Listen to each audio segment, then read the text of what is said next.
নরসিংদীতে ইত্যাদি অনুষ্ঠানে হট্টগোল, সাংবাদিক সহ বিভিন্ন শ্রেণী পেশার প্রায় শতাধিক দর্শকের মোবাইল ফোন চুরির ঘটনা ঘটেছে। বুধবার সন্ধ্যায় রায়পুরা উপজেলার বীরশ্রেষ্ঠ শহীদ ফ্লাইট লেফটেন্যান্ট মতিউর রহমান গ্রন্থাগার ও স্মৃতি জাদুঘর রামনগর হাই স্কুল মাঠে আয়োজিত অনুষ্ঠানে এই ঘটনা ঘটে। ইত্যাদি অনুষ্ঠান যেটা আয়োজন করছেন রায়পুরা, সেক্ষেত্রে প্রশাসনের, পুলিশ বিভাগের কঠোর অবস্থান থাকা দরকার ছিল। এখানে 3000 লোককে কার্ড দিয়ে দাওয়াত করা হয়েছে, বিশিষ্ট বিশিষ্ট ব্যক্তিদের দাওয়াত করা হয়েছে, সাংবাদিকদের দাওয়াত করা হয়েছে। কোনো নিরাপত্তা নাই। ড্রাইভার্সে এক সাইডে বসে রয়েছে, পুলিশ নিজেরাই ধাক্কাধাক্কি হুড়াহুড়ি বাড়াবাড়ি করছে, কিন্তু তারা সেই নিরাপত্তাটা দিতে পারে নাই। নিরাপত্তার ব্যবস্থাটা আগে নিয়ে তারপরে এটা করা উচিত ছিল।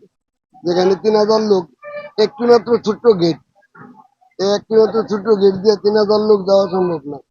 আর এখানে এমন এক জায়গায় আয়োজন করছে যেখানে সবচাইতে খারাপ লোকের আড্ডা বেশি। ভুক্তভোগীরা বলেছেন, অনুষ্ঠানস্থলে প্রবেশের ক্ষেত্রে পাসের ব্যবস্থা ছিল। আয়োজক কর্তৃপক্ষের অব্যবস্থাপনার কারণে ওই অনুষ্ঠানে প্রবেশের সময় পাস হাতে থাকা নারী এবং শিশুসহ বিভিন্ন বয়সী দর্শকদের ঠেলাঠেলি করে প্রবেশ করতে হয়েছে। বিশৃঙ্খল এই পরিস্থিতিতে সাংবাদিক সহ অন্তত শতাধিক ব্যক্তির মোবাইল ফোন চুরির ঘটনা ঘটে। এই সময় আহত হয় বেশ কয়েকজন। অব্যবস্থাপনার ফলে বিভিন্ন প্রায় শতাধিকের উপরে লোকের মোবাইল হারাইছে। এর মধ্যে আমারও একটা মোবাইল চুরি নিয়ে যায়, যা খুব দুঃখজনক। এর মধ্যে আমার অনেক প্রয়োজনীয় জিনিসপত্র ছিল। এই অব্যবস্থাপনার ফলে আশেপাশে আরো অনেকেরই মোবাইল, এই ধরনের মোবাইল নিছে, এবং মোবাইল চোর ধরে পুলিশকে সুপর্দ করতে গেলে এইখানে দেখলাম যে পুলিশ নিতে রাজি হয় না। পুলিশ বলছে যে আমরা আমাদের থানায় নিয়ে আসেন, আমরা নিব। এইখান থেকে থানার দূরত্ব প্রায় 8 থেকে 10 কিলোমিটার। তারা তো এই মোবাইল চোরটাকে নিয়ে ওইখানে যাবে না, পুলিশও তাকে গ্রহণ করছে না। সুনির্দিষ্ট পাসের মাধ্যমে কিন্তু এখানে দর্শনার্থীরা প্রবেশ করার কথা। তো সেই অনুযায়ী এখানে অনেক মানুষ জড়ো হয়েছে। আমরা আসলে সাংবাদিকরা, আমরা সহ আরো অনেক সাংবাদিক এখানে এসেছেন।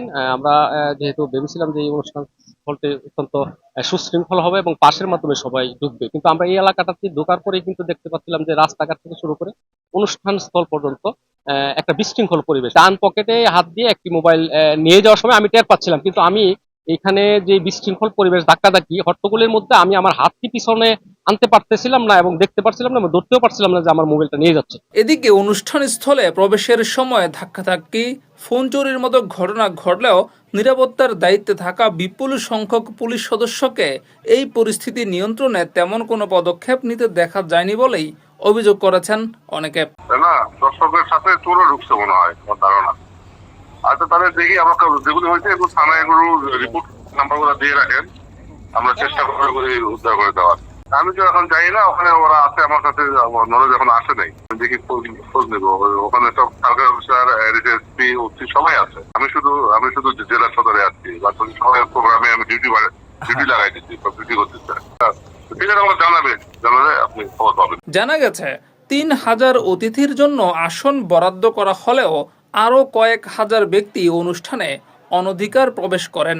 পুলিশি বাধা উপেক্ষা করে দেয়াল টপকে তারা ভেতরে প্রবেশ করে। এই সময় ধাক্কাধাক্কির সুযোগে একটি চক্র প্রবেশ ফটক থেকেই হাতিয়ে নেয় বিভিন্ন শ্রেণী পেশার মানুষের প্রায় শতাধিক মোবাইল ফোন। পরে চরম অব্যবস্থাপনার অভিযোগ তুলে শত শত পাশধারী দর্শক অনুষ্ঠান স্থল ত্যাগ করেন। জিয়াউর রহমান, যুগের চিন্তা।